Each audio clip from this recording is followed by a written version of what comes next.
আসসালামু আলাইকুম ভিউয়ার্স, আশা করি অনেক বেশি ভালো আছেন। তো আজকে নতুন একটি টিউটোরিয়াল নিয়ে চলে এলাম আপনাদের মাঝে। তো আজকের ভিডিওতে আমি শেয়ার করব আপনাদের সাথে এলএমসি 8.4 ক্যামেরা। তো এটি একটি জনপ্রিয় এবং পপুলার একটি ক্যামেরা। তো এই ক্যামেরাতে যদি আপনি ফটো ক্যাপচার করেন তাহলে আপনার কষ্ট করে এডিটিং করতে হবে না। তো আপনারা ভিডিও শুরুতে কয়েকটি রেজাল্ট দেখতে পেরেছেন। তো এগুলো হচ্ছে এলএমসি 8.4 ক্যামেরার রেজাল্ট। তো খুব সুন্দর ফটো ক্যাপচার করা যায় খুব সহজেই। তো আমাদের কষ্ট করে আর এই ক্যামেরা যদি আমরা ফটো ক্যাপচার করি তাহলে আমাদের কষ্ট করে আর ফটো এডিটিং করতে হবে না। তো এই ক্যামেরাটি আপনাদেরকে আমি ফ্রিতে দিতে যাচ্ছি। তো এই ফ্রিতে নেওয়ার জন্য আপনাদেরকে একটা কাজ করতে হবে, সেই কাজটি হলো ভিডিওটা স্কিপ না করে সম্পূর্ণ ভিডিও দেখতে হবে মনোযোগ সহকারে। তাহলে আপনারা এই এলএমসি 8.4 ক্যামেরা এটা ডাউনলোড করতে পারেন খুব সহজেই। তো আমরা ফোনের স্ক্রিনে গিয়ে দেখে আসি কীভাবে এই এলএমসি 8.4 ক্যামেরাটি ডাউনলোড করতে হবে।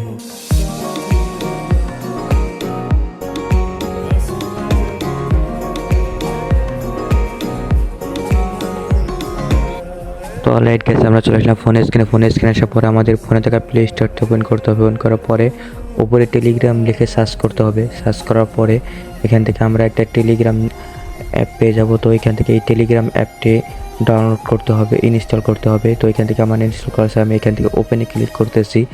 ওপেনে ক্লিক করার পরে এখান থেকে আপনাদের হোয়াটসঅ্যাপের মধ্যে একটা অ্যাকাউন্ট খুলে নিতে হবে। তো আমার অ্যাকাউন্ট করা আছে। তো তারপর উপরে একটি সার্চ বার থেকে দেখতে পাবেন। তো সার্চ বারে গিয়ে লিখতে হবে SF সাইমন 001। তো এটা লিখে সার্চ করতে হবে।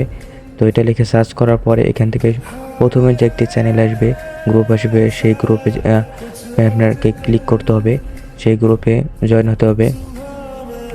তো এই গ্রুপে যাওয়ার পরে এখান থেকে আপনারা দেখতে পারবেন সর্বপ্রথমে নিচে যে এলএমসি 8.4 ক্যামেরাটি দেওয়া আছে। তো এখান থেকে আপনার ডাউনলোডে ক্লিক করলে ডাউনলোড হওয়া শুরু হবে। তো ভিডিওটা দেখে যদি একটু ভালো লেগে থাকে তাহলে অবশ্যই একটু লাইক করবেন, কমেন্ট করতে ভুলবেন না। আর যদি আমাদের এই চ্যানেল নতুন দর্শক হয়ে থাকেন, চ্যানেলটি সাবস্ক্রাইব করে পাশে থাকা বেল আইকনটি সিলেক্ট করে দেবেন, যেন আমাদের নতুন নতুন ভিডিও সবার আগে আপনার কাছে পৌঁছে যায়। তো আজকের মতো আমি এখানে বিদায় নিচ্ছি। আল্লাহ হাফেজ।